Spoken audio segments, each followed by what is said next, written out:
Hello, and welcome to a very exciting first edition of my new show. It's called Meet the Solutionaries with Betsy Rosenberg. It's not my first rodeo. It's maybe my 5,000th and first show covering green solutions and interviewing the eco-innovators, the solutionaries, as I call them. I am a woman on emission. And what is my emission? Well, nothing less, nothing more than making sure that everybody who eats, breathes, or drinks, last time I checked, that was most of us, knows what's happening to our planet, to our environment, so that we can spread the solutions. There are so many experts with wisdom, and you're about to meet a couple of them that have information that they're dying to share. And then the public is finally waking up, and all the research shows that some 70+% of Americans are now concerned, as everybody should be, about the climate crisis and environmental crises. And they say mostly they're not doing enough because they don't know what to do, and nobody's ever asked them. So we don't want to let ignorance or not being asked be a reason that we lose this one precious planet. So I've been working on this for more than 25 years, 28 years this Earth Day, meaning bringing the solutionaries to the public, to you, the viewer. And there's so many people to interview, no shortage of that, but we do have a shortage of time in terms of turning the ship around before it starts sinking at a faster pace. So without further ado, I just wanted to let those of you know who don't, who I am and what we're doing here. Aria McKenna is a colleague, and she has been working not as long as I have, but certainly as diligently and passionately as I have on a slightly different kind of media. It's creating fiction about climate change and other environmental threats. She is a writer, a producer. Her company is Global Cooling Productions, and I asked her to join me on this inaugural edition because we share so many of the same emotions, trying to figure out how can we communicate this? How can we reach beyond the choir? God bless the choir. But if we don't reach more of the mainstream public, we won't move the needle enough. So it was pretty easy to pick our first guest, David Mahood, if I pronounced that correctly. Like you live in Mahood? Okay. And I came to David through John Lake, the founder of Green TV, where I was most recently doing interviews. And I was so impressed with his resume. He's written a couple of great books, an amazingly gifted writer and thinker, deep ecologist. He's been a sustainability consultant with a company called Green Voices. I like that. That's what I did on radio. And now we're doing Green Voices and Faces. And I just read the first chapter of his most recent book, and it's beautiful. I mean, I really didn't want to stop to do this interview, but, you know, being a journalist, always on deadlines, left at the last minute, so much going on. And I really want to go back and finish this book because you are gifted, David. Thank you so much for joining us. And the connection is that you know Tia Nelson, Gaylord Nelson's, of course, the man who started Earth Day. And this is an Earth Day, Earth Week, Earth Month celebration. Not a coincidence that I'm doing the first interview then. That's when I usually start my new programs. There's been a couple. Tia, we were hoping could join us. She's not available now, but she will be. And Tia is a contact of David's. And David is, I said, wait a minute, even if we don't have Tia, you are the guy. You're the guy we need to hear from. So without further ado, welcome, both of you. Thank you. Glad to be here. It's great to be in touch with people that have been working on this as long as I have as well. So your first book, I even love the title, One Great Deed Spawns Another, Tales of Inspiration on the Quest for Sustainability. You use the word biophilia in your writing, and that's a word that I recently rediscovered. I'd heard it before, maybe from E.O. Wilson's work, and I thought maybe we should call the program Biophilia Reboot. And I just thought, well, do enough people know what it means? But why don't you tell our viewers what it does mean and why we should all be biophiliacs? Yeah. I'm not sure who the originator of the term was, but I learned about it from E.O. Wilson. I read the biophilia hypothesis, and it's a deep affinity to nature and all its species. It's having this special connection to nature that is inherent.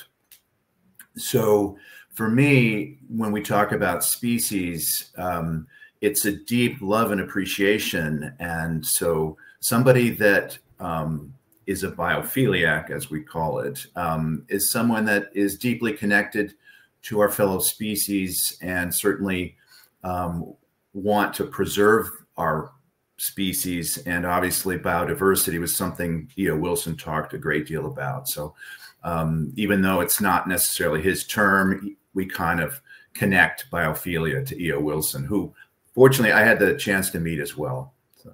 I've heard him speak. I didn't get to meet him personally, but it's a word we should bring back right about now, don't you think? And, yeah, as we lose species and as extinction rates increase, and we're looking at half to a third of all species that we may lose, I think we all need to embrace biophilia again. It's interesting. I had never heard, I was unaware of the term, actually. I hate to admit. But yet I think that this is something that so many people identify with, whether they consider themselves environmentalists or not. I think that a lot of people really find a great deal of solace and connectivity. When people are upset, where do they go? They go to nature. And that's usually where people can get back in touch with themselves and get that energy and clarity that they need in their own lives. So, I mean, I just think that the connection to nature is really a very universal thing, regardless of where you think you stand on climate. The love for nature, which is why we're all here, I think is very universal. So I think it's a beautiful term. Absolutely. And you noticed, David, that a lot of Americans especially have dogs and cats in their homes. So we love animals and we love watching nature shows. And there are a lot of those. But unfortunately, mainstream media, we can touch on that. We don't have to dwell, because I can dwell. Why aren't they covering this like the emergency it is? That's like all they're willing to do is these nice, feel-good, beautiful nature shows.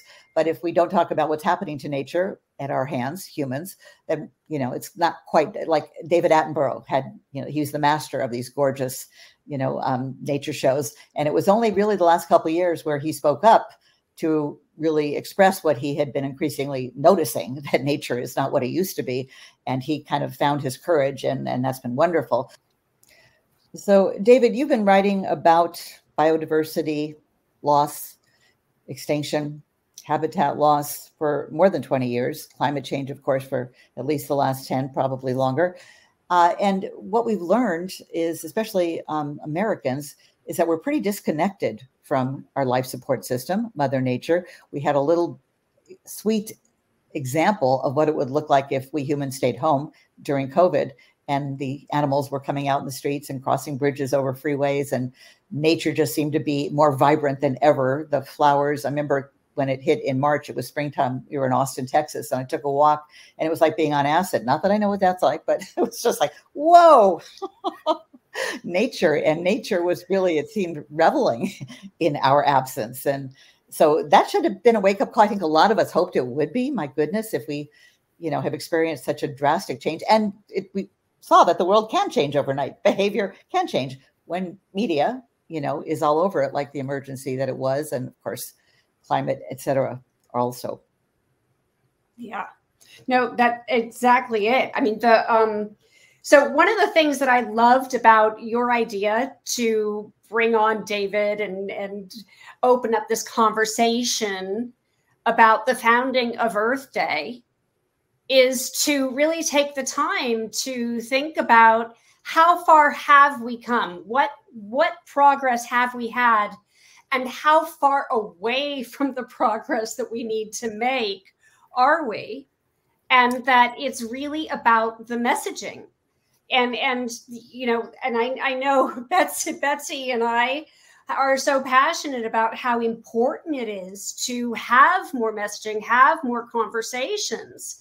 And there was a time, David has this wonderful piece that he wrote about one of the first PSA campaigns for the environment, which was actually funded by the fossil fuel industry to take the attention off of them for the devastation that they were creating through the use of single-use plastics, and turn it on to everyday people as far as, oh, where are you going to put that plastic from the Coke that you just drank?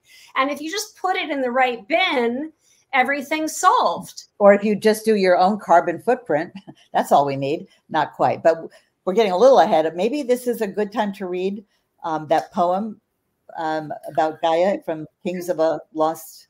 Could I just make one more point really quickly? It's just that I think that one of the things, there's so much misunderstanding as a result of those kinds of campaigns and other types of disinformation campaigns, which have really taken over the narrative in spite of the fact that they're so completely disconnected from any version of reality that is founded in any kind of science or truth, right? So, but the act of recycling, there was a time where I thought that that was going to be super impactful, and that if we just recycled our plastics and our cans and our glass and this, everything would be solved. And then I had this eye-opening experience of watching a documentary, another communications tool, and finding out about the damage that's being done. And, you know, so the system needs to be transformed on such a deep level that it gets very complicated. And the system of communication also needs to be transformed on such a deep level. And so, you know, I really do value, and I'm really glad that you mentioned that, Betsy, as far as his poem, because it really is beautiful. And it's so wonderful how many different methods of communication that we can have. And getting back to the Earth Day theme, David in his book, Keys of a Lonely Kingdom, goes through each Earth Day. I think from 2010 to 2020, maybe, and what theme you got out of each one. And so let's get back to that very good question that Aria asked. How far have we come? How far have we not come? And then wherever your poem that is quite beautiful fits in, feel free to share it with our viewers. Okay. Well, there's a lot that we just talked about. So first and foremost, about the American Plastics Council, I believe it was initially. So they gave you this false impression that there was this big burgeoning industry and opportunity for recycled plastic. And that was a falsehood. So they created a false solution to a problem they created. So they created this problem of plastics, and that they were going to change how we did things using plastics. And this is all going to be this wonderfully closed loop process, you know, and they developed, remember, the resin codes. So all those plastic triangles with the numbers in it. Yeah. So we were so confident that this was going to be a solution. And here we are 30 some odd years later, how many years it's been, and we're still at about 5% overall plastics recycling rates. So that was never a system that was going to work. And it was basically giving consumers a false feeling of doing something right. That's called wish cycling. That's right. So that a little bit to what Ari was talking about. So where we've come with Earth Day is quite interesting to me. Of course, that's why I wrote the second book, is because I wanted Earth Day to expand beyond what we think of it today, which is kind of a single day. We plant trees, we clean up this and that, and all that's great. But of course, the problem is so colossally big comparatively. So I think what's beautiful about Earth Day, and Tia Nelson would certainly confirm that, is that it's still around and that it still motivates people. Even if it's a simple action, it's still of value. And we're 54 years as of this coming Monday. Right. So it's still relevant. But to say that it created any deep policy, that it did what I think Gaylord Nelson hoped it would do, which would be a big universal bipartisan effort to really protect the environment, I don't think that was successful. But we got closer for a while, and then now it's, of course, so polarized. Correct. And so, not to get too deep into Gaylord Nelson, Senator Nelson was great in terms of being able to motivate people across the aisle. So the first Earth Day was amazing, and that it was, of course, a bipartisan, multi-generational, even multinational event. And so it was beyond anybody's expectation that first Earth Day. High school. Yeah. And actually, 2 years later, I wrote my first little Earth Day book, which was the Last Wrong Dictionary, an A to Z book on the environment. And so, oh my gosh, yeah, from when I was 8 or 9. All right, so you're younger. I'm old. Anyway, Ari is too. That's okay. I do remember it. I remember it was a revelation. Oh my God, the grass that I'm sitting on, this is Earth. This is a planet. It's like, hello. And then it went latent for a couple of decades, and then it came out again, that green gene. Continue. Well, and I love that there was an actual bipartisan effort at one point in time. And it's so completely insane to me that this is a partisan issue at this point in time. There's no way that the survival of the species should be a partisan issue, and that preserving clean water should be a partisan issue. All of this, of course, connects back to climate. Florida's about to, it would go halfway underwater if we don't do something about the climate crisis. So would Boston. Yeah. Yep. So, but one of the things that I wanted to do by writing this second book was to address a number of issues that I thought would be important to identify as an Earth Day essay. So 10 years of essays, I've now got 15 of them, became the introductions to each of the chapters in my book. So we talked about the loss of biodiversity being one of them. And so I'll just read you a couple quick quotes, and I'd be happy to read the poem By the Grace of Gaia. Please. So to me, on loss of biodiversity, I wrote, habitat destruction is as cruel as it is finite. That the web of life is now woven by one host species is beneath our capacity for community and connection. Stripping our world of biodiversity is like removing the colors of the rainbow. We'll lament the loss of species only when they are gone from view. It's been that way for most everything. For an evolved mammal capable of landing objects on Mars, eradicating diseases, and communicating digitally, the idea that we can't protect the integrity and diversity of the only planet hosting life in our galaxy shows a complete lack of forethought. As such, it also lacks care. That we have drained our planet of its living resources and not paused to change our course of action seems incongruous with a caring and compassionate society. Beautiful. I'm glad you read that, because I was going to try to write it down, but it was a little bit too long. But you do have some other great, just very quickly, in the inscription at the beginning of your book, I think it's to your children, live fully and tread lightly, that our past foibles not be repeated. Yeah, well, I mean, isn't that the lesson we're trying to leave behind? That, we know we've got a large footprint, and we haven't made amends, but we certainly owe it to them.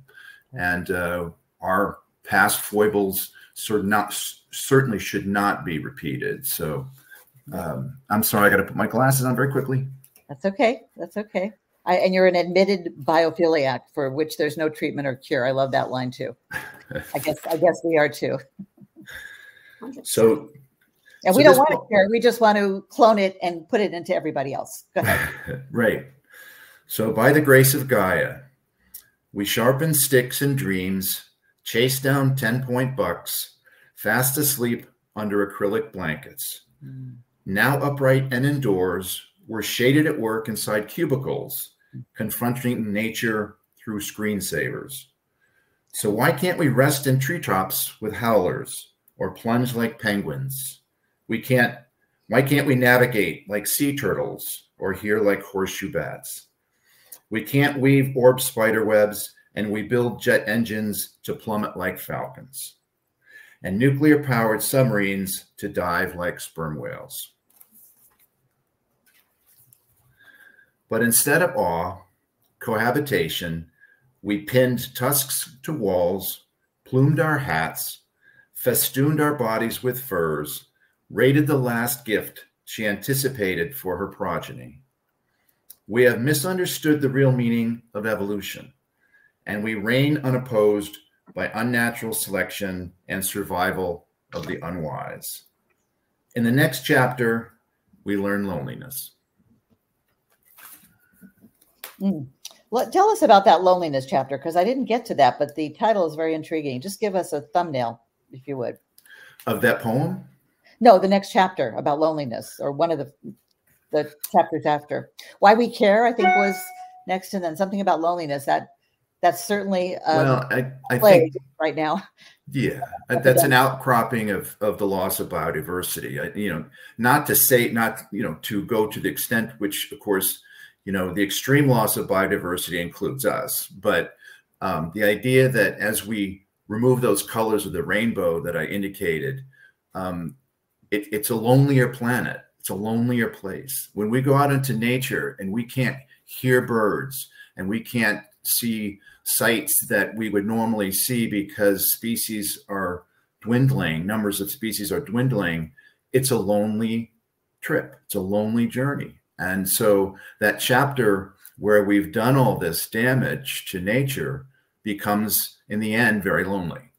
Oh, I mean, I feel you, because I just became a grandmother, and looking at that sweet face, oh my gosh, time stops, and I don't care how much I have to do and when we were supposed to leave there, and when I'm not with her, all I'm doing is going, oh my God, I'm so, future generation in my arms, so sad and more motivated than ever. But of course we all should be, right? Especially parents and grandparents, which is a blessing to raise a child or live long enough to see a grandchild.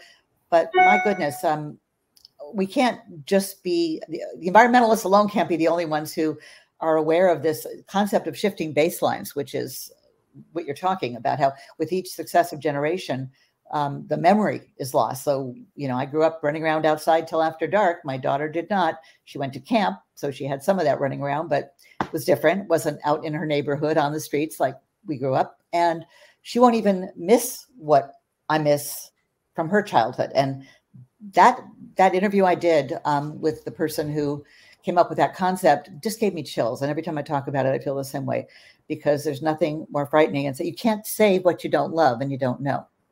Yeah. And right now, people are spending so much time online, especially the younger generation. And of course, that time that we're spending online, there is actually a carbon footprint to that as well. The more we're automating everything, it just blows my mind being at a airport and seeing the restaurants, and that there's an iPad everywhere replacing human beings coming and, being able to have that interaction with a human being who's, hi, how are you? What can I do for you? Oh, let me answer that question for you. Instead, you have to flip into this kind of linear mindset, hold yet another device in front of you, read a whole bunch of stuff you don't really, and figure out what to do, how to do it, where to push the button.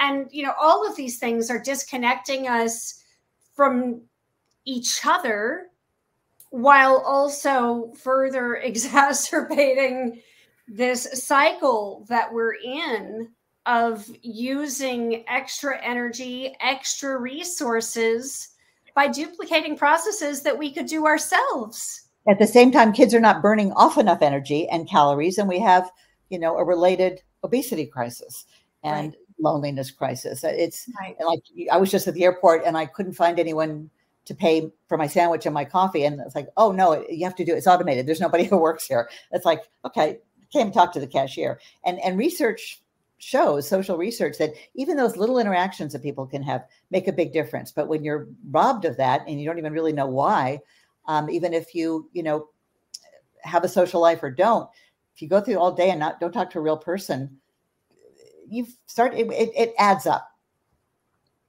It takes away, it subtracts, actually. And that reminds me, I know we're talking way too much, and you're going to have the microphone next, David, I promise.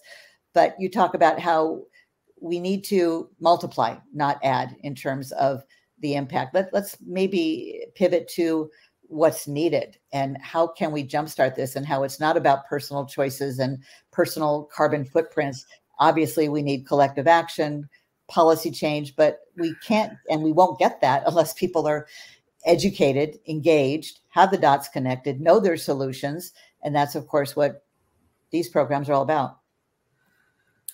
Yeah, well, in my case, I can't say that I was all that great a spokesperson for a number of years. It's partially why I started to write, because I had done plenty of speaking engagements. I had marched, I had done a lot of activities, but when I actually had started to do some of this work that became my first book, as I was pursuing an MBA in sustainability, you know, I realized that there are some ways that I could inspire others through writing my books, my first book and then my second book. And, you know, we all can inspire people in different ways.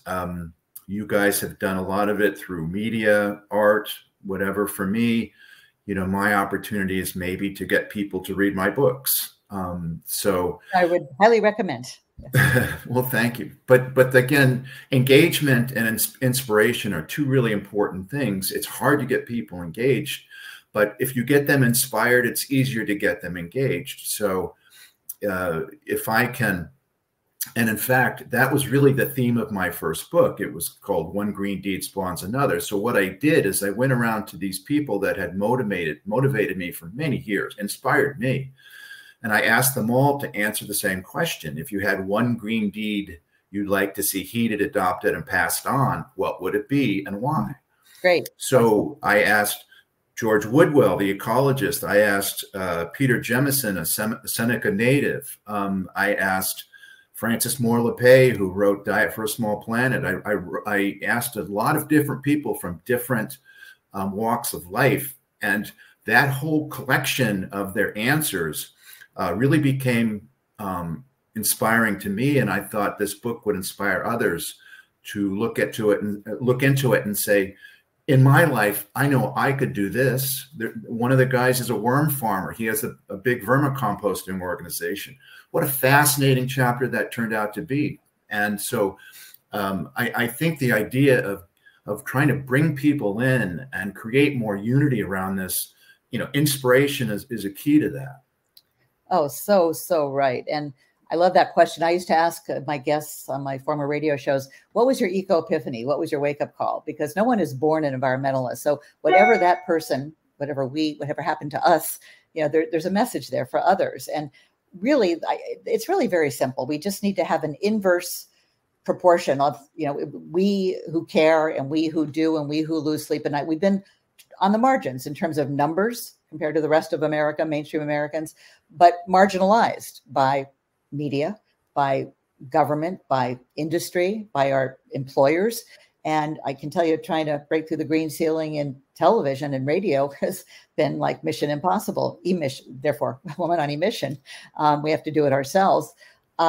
We need to have the mainstream be as concerned as we are, as I say, so we can sleep more and everybody else can sleep less and do more. How do we do that is the great big question. I think I want to just touch on this. I mean, I love that you asked all these people, what do they think is the most impactful solution? And I would really love to hear what some of those answers were, whether some of the answers got repeated over and over again, because I think that the thing is so many people feel very powerless because, one, they don't really know what to do. And even if they do know what to do, they feel like they're just a small speck. And yet, I do want to say, I think that our choices help drive the marketplace. So changing the marketplace is a huge part of the solution. And we have to do everything we can, wherever we can. But to really get behind the solutions that make the most impact and at least feel like you're educated in that, I think is so important. And especially in Earth Day month, which of course we know it should be every day. You know, what are some of those top solutions for you, David? I just wanted to. Yeah, 2024. That's a great question. What would, if you could, you know, wiggle your nose like Bewitched did, and I'm dating myself again, what would your wish be? To get people on the ship. I don't know how else to put it. We just got to get more people on the ship. You know, the two real things that I find, and I wrote about it in my second book, that I find hard to believe. You know, it's not just climate denialism, it's greed and apathy. Those are the two things that I think are biggest hindrances to getting more things done. Greed is kind of easy to understand. It's despicable, but it's easy to understand. My battle with National Grid locally is all greed-based. You know, they're committed to the fossil fuel industry. They're benefiting from it. They're obviously financially tied to it. Okay, I understand that. But when people don't care, and I think this whole thing of climate change and the 50 years of the problem of climate change has a lot to do with apathy. I think there's too many people that don't understand how careless we've been with the environment for the last 50 years, and they're oblivious to it. Now, there are people that I understand why they're oblivious to it. Their lives may be day to day. I get that. But a lot of people are just oblivious for unsure reasons. I really can't understand why. So that whole thing of apathy is really unusual to me to try to understand. How can someone be apathetic?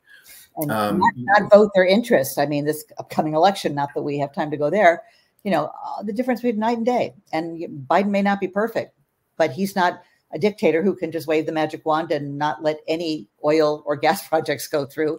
When I get angry when the progressives, you know, criticize him as much as they do Trump. Come on, you know, what a difference. And there's a chance Trump could win again, in which case I got to leave the country. I mean, my sanity won't take it.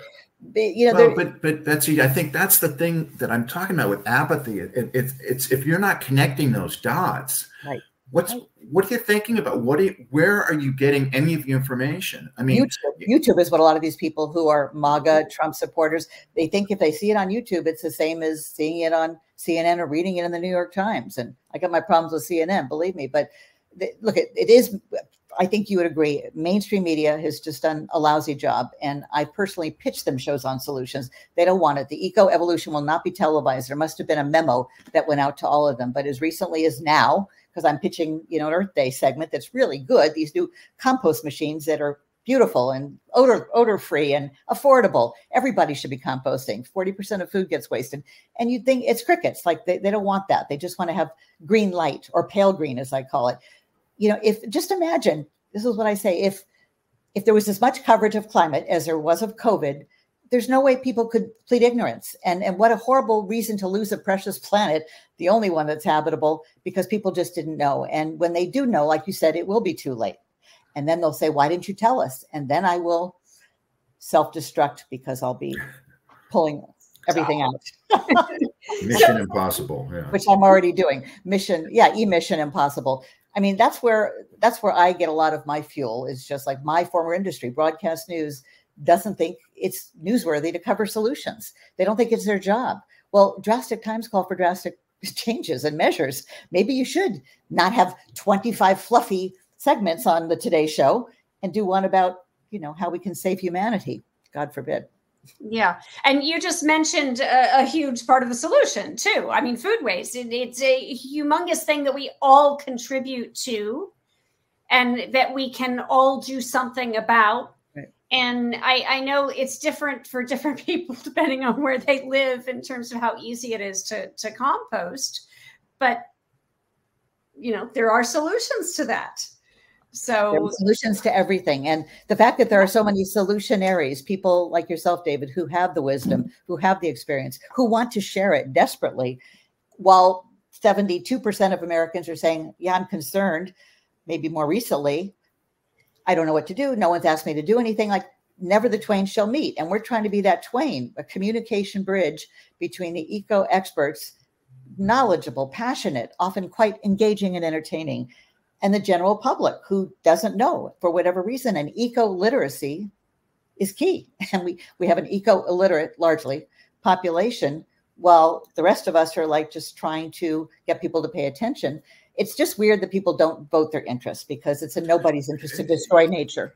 Yeah, I mean, I would add one other part to that, and that is that we actually make this whole climate problem an economic one. And that's where I really have a real problem, because it's so false in the sense that natural resources are not placed an economic value on them. And of course, if they did, we would treat them quite differently. And so when you have subsidies in the trillions that go toward fossil fuels, and yet if you remove those subsidies, that would change that economic equation considerably. And by doing so, of course, then you would have a lot of people, a lot more in on that ship. And so, you know, we've got to take the economic argument out of this and put value where it belongs. And the fact that we still have an old capitalist economy that doesn't factor in the value, use, and destruction, pollution, everything that should go into an economic equation is not. That's right. I'm sorry, I didn't mean to cut you off. No, that's okay. So I guess my point is we're the only country. Well, let's just put it this way: most of the developed nations still look at this economically, where third world countries don't look at it economically. It's and they're survival. suffering the worst, first and worst, from our excesses, Correct. from our SUVs, from our McMansions, our meat eating habit. And it's so, I mean, it was so maddening, so many things when the Republicans under George W., that's when I first remember hearing it all the time, jobs versus environment, like as if, I think, even that, like, how could there not be jobs when we have to transition everything to green energy, you know, green economy, green food system, green fashion system, green fuel, you know, everything. And that's going to kill jobs. I mean, we don't have to, another time, maybe we talk about the weird politics, but it just is very clear that one party, now one of them voted for the Inflation Act or the Climate Act, same thing. None of them are good. I can't think of one, maybe you can, who's currently in Congress, who is proactive on the environment, on climate issues. That's insane. And yet they may win in November. So clearly we need to educate. And Media Matters just came out with its latest numbers. First of all, it was less than 1% of all network news coverage was devoted to climate change. And that was down from 2023, which was like 1.5, maybe. And the number of solutions that were mentioned with, you know, extreme weather event coverage went down as well. So clearly we can't wait for them. It'll be too late. Nor can we wait for the younger kids, you know, the Greta Thunberg generation. By the time they come of age and they're in charge, it will be too late based on what scientists are telling us. So what you said, like parents and grandparents, we have more time, more money, maybe. We should be doing everything we can. And that's where I really don't understand that disconnect. Parents who love their kids more than life would do anything for them. Why are not all of them part of this movement? And I really, again, go back to media is not doing its job, making it easy enough to know what to do. Because not everybody will read a book. I should read yours or watch a documentary. Yeah.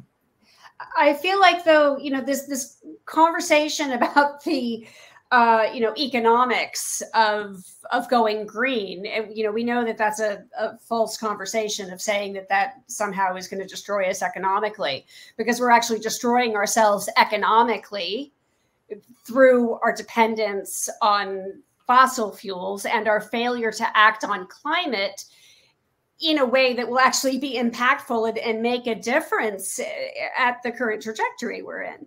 Well, that's the other false thing. I mean, $1 billion for every extreme weather event. That's real money. It's going to cost more to. And the subsidies, the fact that governments are subsidizing the fossil fuel industry, which is actually economically harming so many people. 9 million people die every single year because of the impacts of our fossil fuel economy.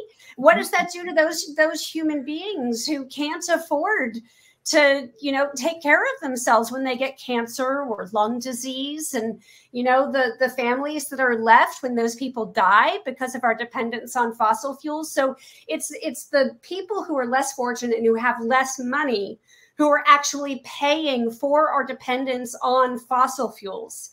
And I understand that it's hard for people to grasp the concept of getting off of subsidies, because they think about, well, how's that going to affect my pocketbook? Because we are currently dependent on those fossil fuels. But if that money were to get siphoned away from the fossil fuel industry and go into individuals' pocketbooks to help offset any, increase in price, then carbon tax. Hello. Yeah. What's that? A carbon tax. It's still a good idea. I think it's the only way we're going to do this. Yeah. Citizens Climate Lobby. But there's a lot of different ways to frame it and different ways to utilize that basic concept to deal with the economics of the situation, and so it's, and the risk too, the inability, the corporate charter is based on a fallacy. It's, it's all based on short-term greed, essentially, for the shareholders. Quick turnaround. Whereas, we're the risks that we're creating are going to ultimately hit that corporation when there aren't people who can afford their goods. And when we're getting there. We're getting there. Exactly. Aria, that's very interesting, because also, that was Marshall Saunders' original idea for Citizens Climate Lobby.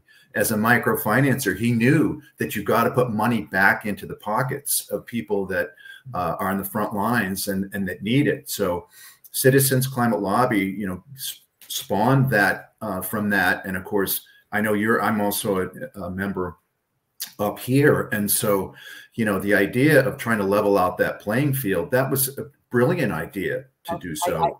I was on the curb in Nashville at the Al Gore training. It was the refresher course from January 27. Waiting for a cab with Marshall Saunders.